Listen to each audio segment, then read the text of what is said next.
Hi everybody, Dhaman Mehta here, and thank you for once again joining me on my journey as I go through my favorites list on fanfiction.net. Uh, uh, let's just dive into these stories, starting with Dragon of Dragons Game of the Year Edition by Silent Songbird. So this is a Naruto and High School DxD crossover fic. But it's actually more crossovers than just Naruto. So it's mainly a High School DxD fic where Issei gets a gamer power, and he goes through stuff. But there's a whole bunch of crossover elements that quickly make things go off the rails. And the gamer ability actually like synergizes and like links with those crossover events, crossover like uh, different franchises very well. So I think that works out. It works out like it brings a lot of action really quick. Like it starts with like a little bit before the start of High School DxD canon of the anime, but it like quickly spirals out of like into whole different other things and stuff. Um, there's also a couple changes to like Issei's personality because of this. Like there's still a bunch of perverted stuff going on with Issei and stuff, but because of the gamer stuff and very quickly at that, he kind of just gets like a chunk of edgelord just wedged into him, and so the perversion stuff becomes like a side like recurring gag like mini joke instead of like the main personality and like main driving focus of his stuff that was in the show. But like I said, the crossover elements get integrated very well and like are actually part of the plot, not just the gamer, he needs to go to a dungeon, so let's just flavor this dungeon as Naruto or flavor this like no, they're pulled in and they have impacts on the world and stuff, and there's a reason why they're there, or like and the gamer's there and like it's causing stuff. Like it's interesting. I think it's pretty good for a gamer DxD fic, and there is a lot here. So if you want one, you could certainly do worse. It's gonna stay on my list. Next is A Gamer's Guide to the Underworld by Rogue Hunter 11. This is also a High School DxD fic, and though it has gamer in the title, it's not another gamer fic. This one is a crossover with Sword Art Online, and that's where the gamer is referring to the actual players, like the actual person's just personality and that such, not referring to the gamer power.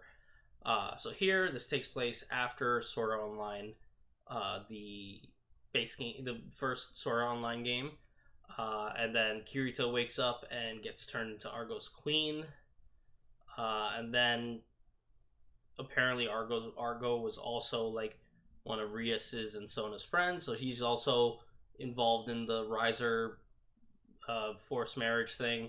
And so Kirito just humiliates Riser really quickly without a sacred gear because he's a super special, awesome protagonist who can become super powerful in the blink of an eye. And that's it. Like, it doesn't get past that or anything. Plot-wise, this is boring. Like, it's literally just Kirito wakes up and then also just, he trained super hard and now is immediately, like, within 2 months or a month or so, is, like, stronger than Rias and all these other high level people with no powers or anything. And it's like, yeah, okay, whatever, because he is the super special awesome protagonist. But what is enjoyable is Argo and Kirito's interactions. Like they play off each other and like they really well, and it's a really fun dynamic between the two. And it's like so much of like a comedy, like it almost steps into the realm of crack with like just how ridiculous and like over the top they start playing with each other, but it's not quite there. I found it really funny, and like honestly, like even though the story and the main plot is kind of boring or ignoring, like coming here looking at it purely as a comedic thing and looking at just the jokes, I enjoyed this, and I think like you want to come here for a quick laugh, you're definitely going to get it. So it's going to stay on my list. Number 3 is What Are You Doing, Youth by SpoonandJohn. This is a one-shot Naruto story that's basically just highlighting how many friends Naruto makes Basically, it's just like, oh, the council decides that Naruto is never going to be Hokage and tells, people, and then people have reactions to that, and like that's basically it. It'll give you a small chuckle. I found it like mildly amusing, but I don't see a reason to read this more than once, so because of that, it's not going to stay on my list. Number 4 is Pandemonium by the Modern Sorcerer. This is a Harry Potter, Percy Jackson fic where Harry is, the firstborn son of Eris, the goddess of discord, and he finds out right after the goblet spits out his name. And being the firstborn, he has extra superpowers and such. And, I just didn't really care. There was, this doesn't get very far. Things where, there's a bunch of other demigods at Hogwarts. That's not an issue. I don't care about that. But, what's weird is, he does this and then just decides, I'm going to just go to Camp Half-Blood and live there for a bit while trying to stay away from the evil Dumbledore that's plotting to take over my life and such or whatever. And he still comes back for the tournament and stuff that's going. It's how are you if you're trying to escape and stuff, stay away. And it's that's a disconnect that just feels really weird. And what is here before they discontinue the story is just a lot of setup with little payoffs. And I don't even think it gets to the first task of the story, and yeah, it just it's incomplete and it won't satisfy, so yeah, it falls off my list. Next is The Fallen Messiah by Paul Zies. This is a Persona 3 crossover with High School DxD. A lot of High School DxD in this video, but yeah, this is with Persona 3. Where Minato, I don't care if his name's Makoto Yuki and other things. He'll always be Minato Arasato to me. So Minato, long after Persona 3 canon, just wakes up in the High School DxD town again a little bit before the anime starts and the light novel starts. Pulled there by the Great Red, the dragon, as gift to Elizabeth, but he has amnesia, doesn't remember everything that goes on that happened to him, but also still has all the post game or the game development, so he still behaves in a friendly way and goes through this way. Yeah, I don't it. The amnesia bit kind of messes with how I feel about this story. I feel like it's an unneeded plot point, though it doesn't harm the writing so much, but it does harm it does hurt, jack my feelings towards the story.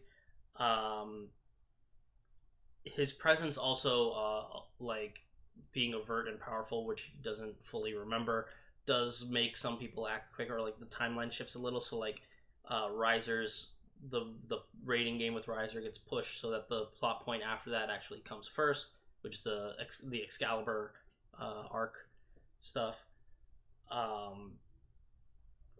That's okay, and I think it shows a decent start to Minato recovering his memories, but it doesn't go it doesn't progress narratively enough to be satisfying. That's, I've said many times before, if a story is if the writing and tone of a story is serious, that usually means that the way to satisfy the reader with that is through narrative beats or story beats and something like that. And this just didn't continue enough to give those satisfying narrative beats.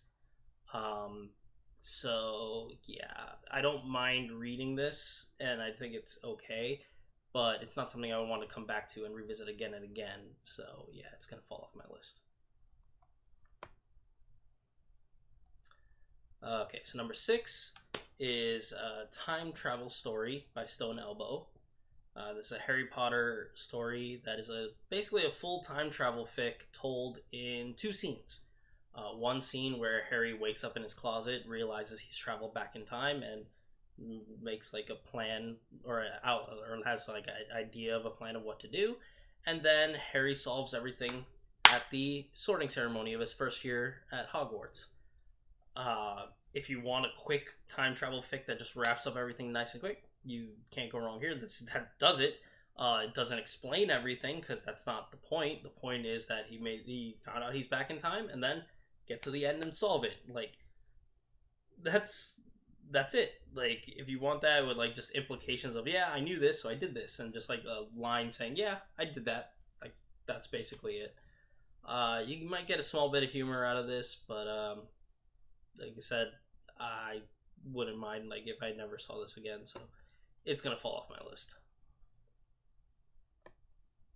And lastly for this video is Uchiha Boogeyman by Madrigal in Training.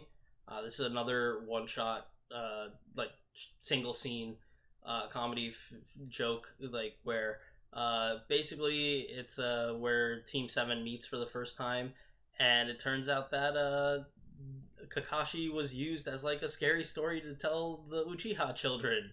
And so Sasuke acts a little out of character, and that becomes a little humorous. Like, it's fine. Like, you know, nice little joke.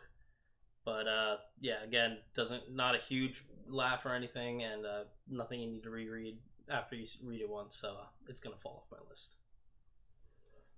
And there we go. Fan fiction status time. I've now read 1,181 stories, and 547 of them have stayed on my list. So there we go. Thank you again for watching. As always, I will leave links to the stories in the description of this video, as well as links to the other places where I post this in written form and stuff like that, and my profile as well. So if you want to read these, you can check them out yourself. But yeah, thank you for watching, and I will see you in the next video. Take care.